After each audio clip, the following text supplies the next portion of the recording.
Baik, kita lanjutkan materi kita tentang pemrograman web. Materi selanjutnya adalah tentang framework ya. Nah, tadi bahasan kita sudah bahas tentang framework, contoh-contoh framework. Nah, di materi ini kita akan belajar tentang framework coordinator. Namun sebelum kita masuk ke bagian teknisnya, Bapak jelaskan dulu apa sih coordinator. Nah, coordinator sendiri itu merupakan sebuah framework tertua ya, salah satu framework tertua yang ada di muka bumi itu ya tentunya, dan banyak sekali digunakan oleh developer ya, membuat aplikasi menggunakan coordinator. Nah, termasuk di Indonesia sendiri itu banyak sekali menggunakan coordinator sebagai framework ya untuk mengembangkan atau membuat sebuah aplikasi sendiri. Di coordinator sendiri itu untuk dari size filenya juga itu tidak terlalu besar ya dibandingkan framework yang lain. Dibandingkan misalnya dengan Laravel ataupun yang lain, ya ukurannya juga tidak terlalu besar. Nah, mungkin teman-teman bertanya kenapa kita tidak langsung belajar Laravel. Kalau dilihat dari tren sekarang itu banyak menggunakan Laravel. Sederhananya gini, untuk mempelajari sesuatu yang kompleks maka kita perlu belajar dasarnya dulu ya, seperti sebelumnya. Nah, kenapa Bapak kasih tahu tentang HTML, kemudian CSS, kemudian JavaScript, kemudian Bapak terangkan Bootstrap? Nah, sebenarnya untuk memudahkan teman-teman belajar itu, sehingga tahu dasarnya. Jadi kalau dasarnya sudah dapat, nanti ketika akan mempelajari tentang frameworknya tidak akan mengalami kesulitan. Nah, dasar dari framework itu sendiri, karena ini merupakan framework tertua ya, memang bagus untuk dipelajari bagi pemula. Kenapa? Karena kalau langsung ke Laravel itu nanti teman-teman akan mengalami banyak kesulitan ya.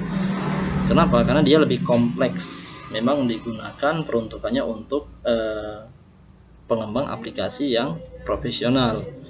Nah, nanti kalau teman-teman sudah tahu dasar tentang coordinator ya, atau dasar tentang framework yang akan kita pelajari, maka ketika teman-teman mau mempelajari tentang tentang Laravel ataupun framework yang lain, teman-teman tidak akan mengalami banyak kesulitan.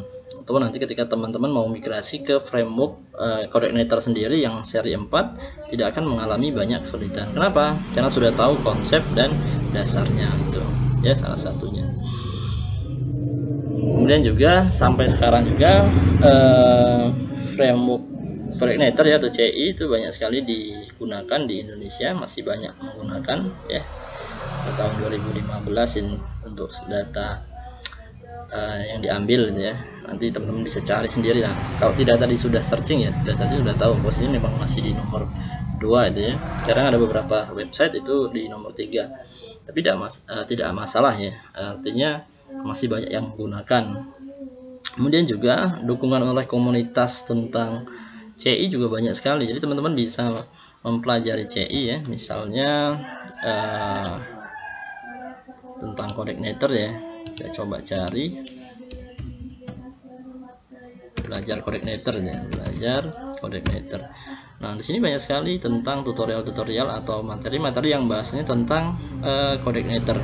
Jadi Bapak harap tidak akan banyak kesulitan kalau ingin mempelajari tentang coordinator.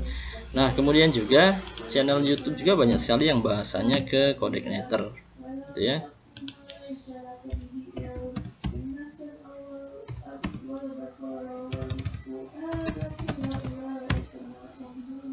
Nah, artinya banyak sekali materi-materi yang bahasanya tentang coordinator. Bahkan sudah ada beberapa contoh yang membuat project dengan coordinator. Nah, artinya mudah-mudahan tidak terlalu banyak mengalami kesulitan untuk mempelajari tentang coordinator itu sendiri. Nah, keunggulannya apa sih coordinator? Ya, salah satunya gratis ya, free. Bisa di-download oleh siapa saja, dimodifikasi dan dikembangkan oleh siapa saja. Kemudian ukurannya yang ringan, kemudian bawahnya yang ringan sehingga mudah di-load ya. Dan ketika teman-teman misalnya membuka sebuah website, Nah, terkadang kan websitenya itu agak sedikit berat gitu ya.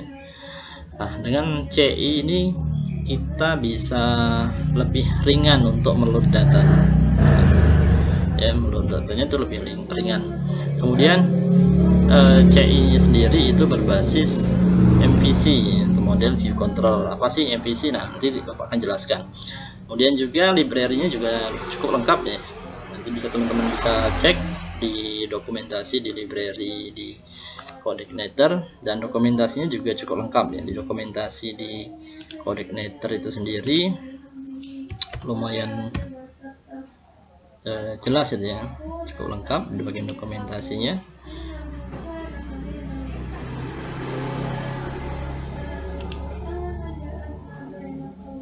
Oke, nah banyak sekali ya, mulai dari penjelasan tentang instalasi, kemudian penggunaan untuk library-nya, jadi informasinya juga cukup lengkap.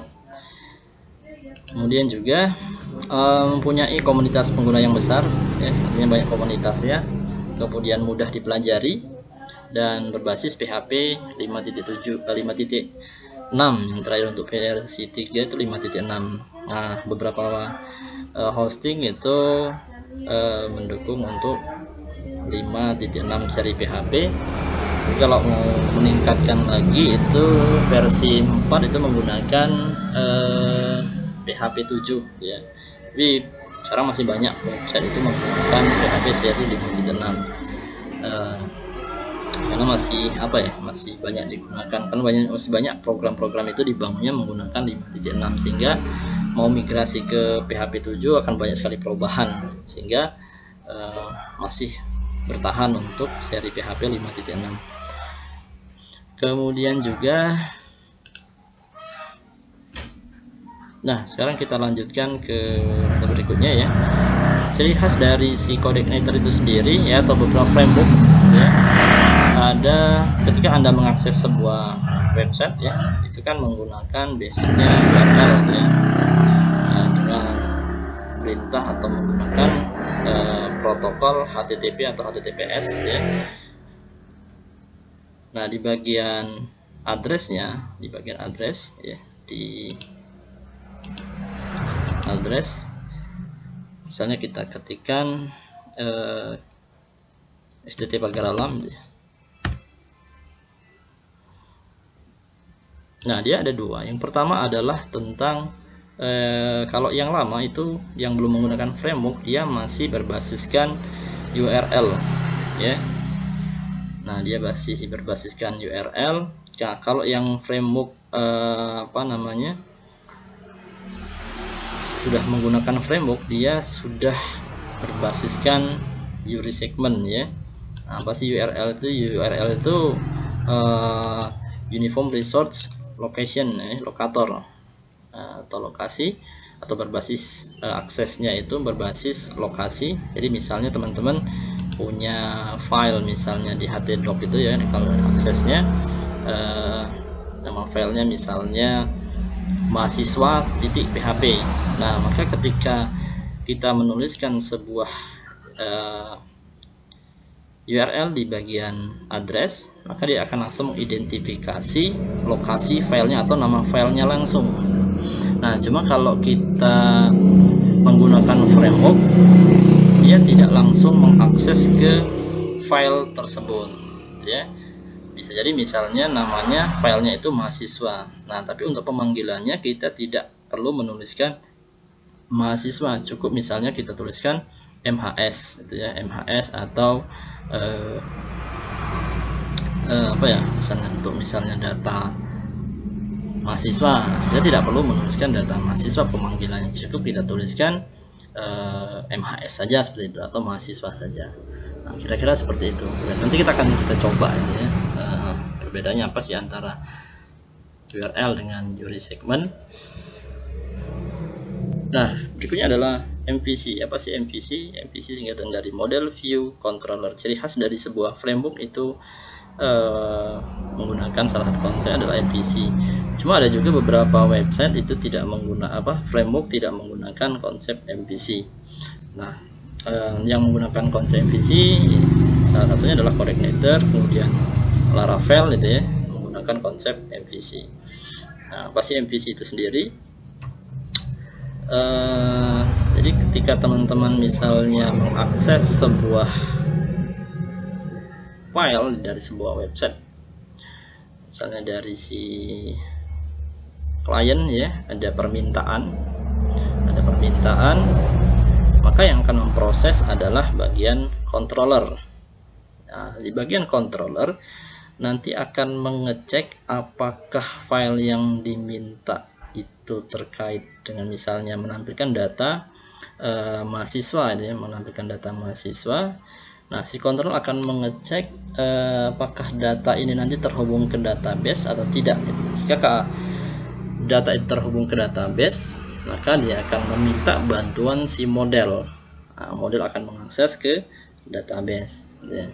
Kemudian akan dikembalikan lagi ke controller, dan si controller akan meminta si view menampilkan datanya ke klien.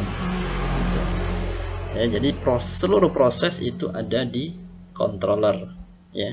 Ataupun misalnya si klien mau mengakses sebuah file tetapi tidak berhubungan dengan database, maka si controller akan memerintahkan view untuk menampilkannya secara langsung, itu ya. Jadi tidak melalui model, atau misalnya klien langsung mengakses view, dia tidak bisa seperti itu. Jadi seluruh proses harus melalui controller, gitu ya. Ataupun misalnya dari model database langsung ke view, tidak bisa, ya. Jadi harus melalui controller. Nah, itulah yang membedakan, salah satu membedakan dengan yang bukan framework, gitu ya. Yang bukan framework kita bisa saja langsung misalnya dari view langsung ke model, gitu ya, langsung ke database-nya tanpa harus melalui controller, gitu ya. Bisa saja dilakukan seperti itu, dari klien langsung ke view terhubung dengan basis data, langsung proses seperti itu. Tapi untuk di framework atau di CI itu sendiri prosesnya tidak lagi seperti itu. Jadi ketika klien mau request sesuatu, maka seluruh proses itu akan ditangani oleh controller, entahkah itu langsung berhubungan dengan database ataupun misalnya tidak berhubungan dengan database, gitu ya. Nah, model itu sendiri itu berisi tentang fungsi logik, ya, yang berhubungan dengan perhitungan, algoritma, program, pengelolaan database, object oriented, dan lain sebagainya. Intinya pengelolaan data berhubungan dengan basis data itu ada di model. Kemudian untuk view sendiri itu berisi tampilan atau layout, ya, atau bagian front end-nya dari sebuah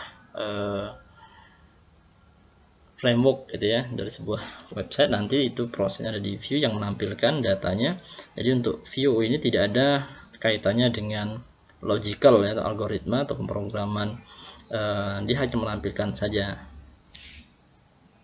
Kemudian controller ini sebagai penghubung model dengan view, ya. Kemudian untuk kapsulasi, proses-proses utama, pengolah URI, ya, boleh ada tidak logik algoritma atau program.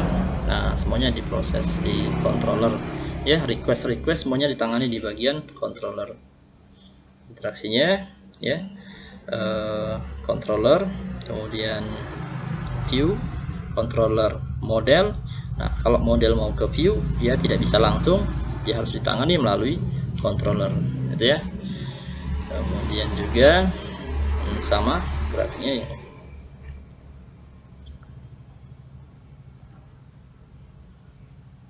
Nah, ini lebih detail lagi, ya, untuk prosesnya. Dari browser ini akan diproses oleh web server.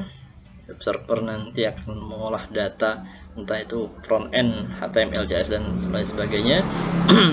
Atau misalnya dia berhubungan dengan programming, ya, nanti akan diproses. Nah, jika katakanlah dia menggunakan framework coordinator, maka dia akan menghubungkan ke program, ya. Nah, di C itu sendiri akan dihubungkan ke bagian controller. Kemudian controller akan melihat data yang diminta oleh si user apa. Nah, jika berhubungan dengan basis data, dia akan meminta model untuk memprosesnya, kemudian dikembalikan nilainya ke controller. Controller kemudian akan memerintahkan view untuk menampilkan data tersebut, ya, sehingga akan dikembalikan lagi ke controller, dikembalikan lagi ke web server, dan akan ditampilkan di browser. Oke, ini prosesnya bisa dilihat. Oke. Nah, jika misalnya si browser ya atau si user ini tidak meminta data yang tidak berhubungan dengan data, nanti dia akan langsung dari browser, kemudian web server akan memproses, kemudian akan dikembalikan ke controller, dia akan mengakses ke view-nya akan dikembalikan ke controller, kemudian akan dikembalikan ke web server dan ditampilkan di browser. Nah, itu kira-kira prosesnya seperti itu. Itu yang konsep MVC ya, model view controller. Nah, kemudian kita akan bahas sedikit tentang teknisnya, bagaimana sih kita melakukan instalasi ke codec Nether. Baik, kita lanjutkan.